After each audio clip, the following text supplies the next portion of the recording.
जय श्री कृष्ण, राधे कृष्ण। ओम नमो भगवते वासुदेव। ज्ञान और प्रवृत्ति मतलब क्रिया दोषी नहीं होते, प्रत्युत कर्तव्य अभिमान ही दोषी होता है, क्योंकि कर्तव्य अभिमान से ही कर्म संग्रह होता है। यह बात आगे के श्लोक में बताते हैं। इसी अध्याय के 14वें श्लोक में भगवान ने कर्मों के बनने में 5 हेतु बताए: अधिष्ठान, कर्ता, करण, चेष्टा और देव। देव मतलब संस्कार। इन पांचों में भी मूल हेतु है कर्ता। इस मूल हेतु को मिटाने के लिए भगवान ने 16वें श्लोक में कर्तव्य भाव रखने वाले की बड़ी निंदा की और 17वें श्लोक में कर्तव्य भाव न रखने वाले की बड़ी प्रशंसा की। कर्तव्य भाव बिल्कुल न रहे, यह साफ साफ समझाने के लिए ही 18वां श्लोक कहा गया है। ज्ञान, ज्ञेय और परिज्ञाता, इन तीनों से कर्म प्रेरणा होती है। ज्ञान को सबसे पहले कहने में यह भाव है कि हर एक मनुष्य की कोई भी प्रवृत्ति होती है, प्रवृत्ति से पहले ज्ञान होता है। जैसे जल पीने की प्रवृत्ति से, प्रवृत्ति मतलब क्रिया, जल पीने की प्रवृत्ति से पहले प्यास का ज्ञान होता है, फिर वह जल से प्यास बुझाता है। जल आदि जिस विषय का ज्ञान होते हैं वह ज्ञेय कहलाता है, और जिसको ज्ञान होता है वह परिज्ञाता कहलाता है। ज्ञान, ज्ञेय और परिज्ञाता तीनों होने से ही कर्म करने की प्रेरणा होती है। यदि इन तीनों में से एक भी ना हो तो कर्म करने की प्रेरणा नहीं होती। परिज्ञाता उसे कहते हैं जो परिज्ञ ज्ञाता है, अर्थात जो सब तरह की क्रियाओं की स्फुरणा का ज्ञाता है। वह केवल ज्ञाता मात्र है, अर्थात उसे क्रियाओं की स्फुरणा मात्र का ज्ञान होता है। उसमें अपने लिए कुछ चाहने का तथा उस क्रिया को करने का अभिमान आदि बिल्कुल नहीं होता। कोई भी क्रिया करने की स्फुरणा एक व्यक्ति विशेष में ही होती है। इसलिए शब्द, स्पर्श, रूप, रस और गंध, इन विषयों को लेकर सुनने वाला, स्पर्श करने वाला, देखने वाला, चखने वाला और सूंघने वाला, इस तरह अनेक कर्ता हो सकते हैं, परंतु उन सबको जानने वाला एक ही रहता है। उसे ही यहां परिज्ञाता कहा। कर्म संग्रह के 3 हेतु हैं: करण, कर्म और कर्ता। इन तीनों के सहयोग से कर्म पूरा होता है। जिन साधनों से कर्ता कर्म करता है उन क्रिया करने के साधनों मतलब इंद्रियों आदि को करण कहते हैं। खाना, पीना, उठना, बैठना, चलना, फिरना, आना, जाना आदि जो चेष्टाएं की जाती है उनको कर्म कहते हैं। करण और क्रिया से अपना संबंध जोड़कर कर्म करने वाले को कर्ता कहते हैं। इस प्रकार इन तीनों को मिलने से ही कर्म बनता है। भगवान को यहां खास बात यह बतानी है कि कर्म संग्रह कैसे होता है, अर्थात कर्म बांधने वाला कैसे होता है। कर्म बनने के 3 हेतु बताते हुए भगवान का लक्ष्य मूल हेतु कर्ता को बताने में, क्योंकि कर्म संग्रह का खास संबंध कर्ता से। यदि कर्तापन न हो तो कर्म संग्रह नहीं होता, केवल क्रिया मात्र होती है। कर्म संग्रह में करण हेतु नहीं है, क्योंकि करण कर्ता के अधीन होता है। कर्ता जैसा कर्म करना चाहता है वैसा ही कर्म होता है, इसलिए कर्म भी कर्म संग्रह में खास हेतु नहीं है। सांख्य सिद्धांत के अनुसार खास बांधने वाला है अहंकृत भाव, और इसी से कर्म संग्रह होता है। अहंकृत भाव न रहने से कर्म संग्रह नहीं होता, अर्थात कर्म फलजनक नहीं होता। इस मूल का अर्थात अहंकृत भाव का ज्ञान कराने के लिए ही भगवान ने करण और कर्म को पहले रखकर कर्ता को कर्म संग्रह के पास रखा है, जिससे ख्याल में आ जाए कि बांधने वाला कर्ता ही है। विशिष्ट भाव यह है कि अर्जुन ने ज्ञान योग और कर्म योग का तत्व जानने की इच्छा प्रकट की थी, इसलिए भगवान ने 12वें श्लोक तक कर्म योग का वर्णन किया। फिर भगवान ने ज्ञान योग की दृष्टि से कर्मों का विवेचन करते हुए पहले कर्मों की सिद्धि के लिए 5 हेतु बताए। उसी बात को अब प्रकारांतर से कर्म प्रेरणा और कर्म संग्रह के रूप में वर्णन करते हैं। जब मनुष्य के भीतर अहंकार और लिप्तता रहती है तब ज्ञाता, ज्ञान, ज्ञेय रूप त्रिपुटी से कर्म प्रेरणा अर्थात कर्म करने की प्रवृत्ति होती है। कि मैं अमुक कार्य करूंगा तो मेरे को अमुक फल मिलेगा। कर्म प्रेरणा होने से कर्म संग्रह अर्थात पाप और पुण्य का संग्रह होता है। वे पाप और पुण्य कर्म कैसे होते हैं, यह आगे 20वें श्लोक में विस्तार पूर्वक बताएंगे। गुणातीत होने के उद्देश्य से अब आगे के श्लोक से त्रिगुणात्मक पदार्थों का प्रकरण आरंभ करेंगे। जिस शास्त्र में गुणों के संबंध से प्रत्येक पदार्थ के भिन्न भिन्न भेदों की गणना की गई है, उसी शास्त्र के अनुसार मैं तुम्हें ज्ञान, कर्म तथा कर्ता के भेद बता रहा हूं। पीछे के श्लोक में भगवान ने कर्म की प्रेरणा होने में 3 हेतु बताए तथा 3 ही हेतु कर्म के बनने में भी बताए। इस प्रकार कर्म संग्रह होने तक में कुल 6 बातें बताई। कर्म प्रेरणा तो सूक्ष्म है और कर्म संग्रह स्थूल है, अर्थात ज्ञान, ज्ञेय और ज्ञाता ये तीनों सूक्ष्म सामग्री है तथा कर्म, करण और कर्ता ये तीनों स्थूल सामग्री है। अब इस श्लोक में भगवान ज्ञान, कर्म और कर्ता इन तीनों का विवेचन करने की बात ही कहते हैं। कर्म प्रेरक विभाग में से विवेचन करने के लिए केवल ज्ञान दिया गया है, क्योंकि किसी भी कर्म की प्रेरणा में पहले ज्ञान ही होता है। ज्ञान के बाद ही कार्य का आरंभ होता है। कर्म संग्रह विभाग में से केवल कर्म और कर्ता दिए गए हैं, यद्यपि कर्म के होने में कर्ता मुख्य है, तथापि साथ में कर्म को भी लेने का कारण यह है कि कर्ता जब कर्म करता है तभी कर्म संग्रह होता है। अगर कर्ता कर्म न करे तो कर्म संग्रह होगा ही नहीं। तात्पर्य यह हुआ कि कर्म प्रेरणा में ज्ञान तथा कर्म संग्रह में कर्म और कर्ता मुख्य है। इन तीनों ज्ञान, कर्म और कर्ता के सात्विक होने से ही मनुष्य निर्लिप्त हो सकता है, राजस और तामस होने से नहीं। अतः यहाँ कर्म प्रेरक विभाग में ज्ञाता और ज्ञेय को तथा कर्म संग्रह विभाग में करण को नहीं दिया गया। कर्म प्रेरक विभाग में ज्ञाता और ज्ञेय का विवेचन क्यों नहीं किया? कारण कि ज्ञाता जब क्रिया से संबंध जोड़ता है तो वह कर्ता कहलाता है, और उस कर्ता के 3 सात्विक, राजस और तामस भेदों के अंतर्गत ही ज्ञाता के भी 3 भेद हो जाते हैं। परंतु ज्ञाता जब ज्ञाप्ति मात्र रहता है तब उसके 3 भेद नहीं होते, क्योंकि उसमें गुणों का संग नहीं है। गुणों का संग होने से ही उसके 3 भेद होते हैं।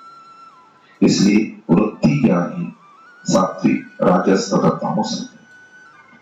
जिसे जाना जाए उस विषय को ज्ञेय कहते हैं। जानने के विषय अनेक हैं, इसलिए उसके अलग भेद नहीं किए गए, परंतु जानने योग्य सभी विषयों का एकमात्र लक्ष्य सुख प्राप्त करना ही रहता है। जैसे कोई विद्या पढ़ता है, कोई धन कमाता है, कोई अधिकार पाने की चेष्टा करता है, तो इन सब विषयों को जानने पाने की चेष्टा का लक्ष्य एकमात्र सुख ही रहता है। विद्या पढ़ने में भी यही भाव रहता है कि ज्यादा पढ़ लिख कर धन कमाऊंगा, मान पाऊंगा और उससे सुखी होगा। ऐसे ही हर एक कर्म का लक्ष्य परंपरा से ही सुख ही रहता है। इसलिए भगवान ने ज्ञेय के 3 भेद सात्विक, राजस और तामस सुख के नाम से कहे हैं। ऐसे ही भगवान ने करण के भी 3 भेद नहीं किए, क्योंकि इंद्रियां आदि जितने भी करण हैं वे सब साधन मात्र हैं। इसलिए उनके 3 भेद नहीं होते, परंतु इन सभी कारणों में बुद्धि की ही प्रधानता है, क्योंकि मनुष्य करणों से जो कुछ भी काम करता है उसको वह बुद्धिपूर्वक, विचार पूर्वक ही करता है। इसलिए भगवान ने करण के 3 भेद सात्विक, राजस और तामस बुद्धि के नाम से कहे गए। बुद्धि को दृढ़ता से रखने में धृति बुद्धि की सहायक बनती है। ज्ञान युग की साधना में भगवान ने 2 जगह बुद्धि के साथ धृति पद भी दिया है। इससे यह मालूम होता है कि ज्ञान मार्ग में बुद्धि के साथ धृति की विशेष आवश्यकता है। इसलिए भगवान ने धृति के भी 3 भेद कहे। त्रिदेव पद से भाव है कि 3 भेद 3 सात्विक, राजस और तामस ही होते हैं। कम और ज्यादा नहीं होते, अर्थात न दो होते हैं न चार होते हैं, कारण कि सत्व रज और तम ये तीन गुण ही प्रकृति से उत्पन्न है। इसलिए इन तीनों गुणों को लेकर तीन ही भेद होते हैं। गुण संख्या शास्त्र में इस विषय का जैसा वर्णन हुआ है वैसा की वैसा तुम्हें सुना रहा हूं, अपनी तरफ से कुछ कम या अधिक करके नहीं सुना रहा। सुनो, इस विषय को ध्यान से सुनो, कारण कि सात्विक, राजस और तामस इन तीनों में से सात्विक चीजें तो कर्म से संबंध विच्छेद करके परमात्मा तत्व का बोध कराने वाली, राजस चीजें जन्म मरण देने वाली हैं और तामस चीजें पतन करने वाली अर्थात नरकों और नीच योनियों में ले जाने वाली। इसलिए इसका वर्णन सुनकर सात्विक चीजों को ग्रहण तथा राजस और तामस चीजों का त्याग करना चाहिए। तानी, इन ज्ञान आदि का तुम्हारे स्वरूप के साथ कोई संबंध नहीं है, तुम्हारा स्वरूप तो सदा निकले थे। इनके भेदों को जानने की भी बड़ी भारी आवश्यकता है, क्योंकि इनको ठीक तरह से जानने पर ईश्वर का ठीक तरह से अनुभव हो जाएगा, अर्थात अपने स्वरूप का बोध हो जाएगा। अब भगवान सात्विक ज्ञान का वर्णन करते हैं। व्यक्ति, वस्तु आदि में जो हेपन दिखता है वह उन व्यक्ति, वस्तु आदि का नहीं है, प्रत्युत सब में परिपूर्ण परमात्मा का ही है। उन व्यक्ति, वस्तु आदि की स्वतंत्र सत्ता है ही नहीं, क्योंकि उनमें प्रतिक्षण परिवर्तन हो रहा है। कोई भी व्यक्ति, वस्तु आदि ऐसी नहीं है जिसमें परिवर्तन ना होता, परंतु अपनी अज्ञता बेसमझी से अपनी सत्ता दिखती है, उनकी सत्ता दिखती है। जब अज्ञता मिट जाती है, ज्ञान हो जाता है, तब साधक की दृष्टि उस अविनाशी तत्व की तरफ ही जाती है। इसकी सत्ता से यह सब सत्तावान हुआ है। ज्ञान होने पर साधक की दृष्टि परिवर्तनशील वस्तु को भेद कर परिवर्तन रहित तत्व की ओर ही जाती है। फिर वह विभक्त अर्थात अलग अलग वस्तु, व्यक्ति, परिस्थिति, घटना आदि में विभाग रहित एक ही तत्व को देखता है। तात्पर्य यह है कि अलग अलग वस्तु, व्यक्ति आदि का अलग अलग ज्ञान और यथा योग्य अलग अलग व्यवहार होते हुए भी वह इन विकारी वस्तुओं में उस स्वतः सिद्ध निर्विकार एक तत्व को देखता है। उसके देखने की यही पहचान है कि उसके अंतःकरण में राग और द्वेष नहीं होते। उस ज्ञान को तू सात्विक जान। परिवर्तनशील वस्तुओं, वृत्तियों के संबंध से ही इसे सात्विक ज्ञान कहते हैं। संबंध रहित होने पर यही ज्ञान वास्तविक बोध कहलाता है, जिसको भगवान ने सब साधनों से जानने योग्य ज्ञेय तत्व बताया है। संसार का ज्ञान इंद्रियों से होता है, इंद्रियों का ज्ञान बुद्धि से होता है और बुद्धि का ज्ञान मैं से होता है। वह मैं, बुद्धि, इंद्रियों और विषयों इन तीनों को जानता है, परंतु उस मैं का भी एक प्रकाशक है जिसमें मैं का भी भान होता है। वो प्रकाश सर्वदेशीय और असीम है, जबकि मैं एक देशीय और सीमित है।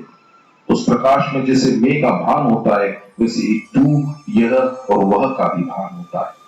वो प्रकाश किसी का भी विषय नहीं है, वास्तव में वो प्रकाश निर्गुण ही है, परंतु व्यक्ति विशेष में रहने वाला होने से, वृत्तियों के संबंध से उसे सात्विक ज्ञान कहते हैं। इस सात्विक ज्ञान को दूसरे ढंग से इस प्रकार समझना चाहिए। मैं, तू, यह और वह, ये चारों ही किसी प्रकाश में काम करते हैं। इन चारों के अंतर्गत संपूर्ण प्राणी आ जाते हैं, जो विभक्त है, परंतु इनका जो प्रकाशक है वह अविभक्त, विभाग रहित है।